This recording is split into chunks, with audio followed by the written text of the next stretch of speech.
दसरा आला की दरवर्षीप्रमाणे रावणाचं उदात्तीकरण होतं. रावणाला जाळू नका, आम्ही रावणाचे वंशज आहोत, अशा पोस्ट येतात. आता यामध्ये काही अज्ञानी लोकं असतात. ज्यांना रावण कोण होता, रावणाने काय केलं हे माहिती नसतं. मुळात रावणासारखा क्रूर माणूस या पृथ्वीतलावर कोण जन्मलेला नाहीये. रावणाने स्पष्ट सांगितलंय, सीतामातेचा आणि रावणाचा जेव्हा संवाद होतो, तेव्हा रावण स्वतः बोलतो, "स्त्री आवडते, त्या स्त्रीचं मी अपहरण करतो आणि तिच्यावरती अत्याचार करतो."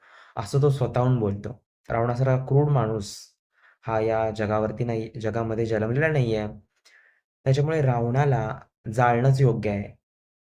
तो जरी ज्ञानी असला, तरी देखील तो अज्ञानीच आहे. त्याच्याकडे शक्ती आहे, तरी पण तो शक्तिहीन आहे, असं मला वाटतं.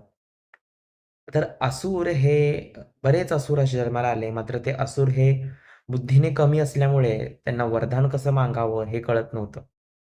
मात्र रावण हा ज्ञानी होता, असं म्हटलं जातं.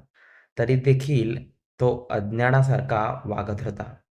त्याच्यामुळे रावणाला जाळणं योग्यच आहे. जय श्रीराम.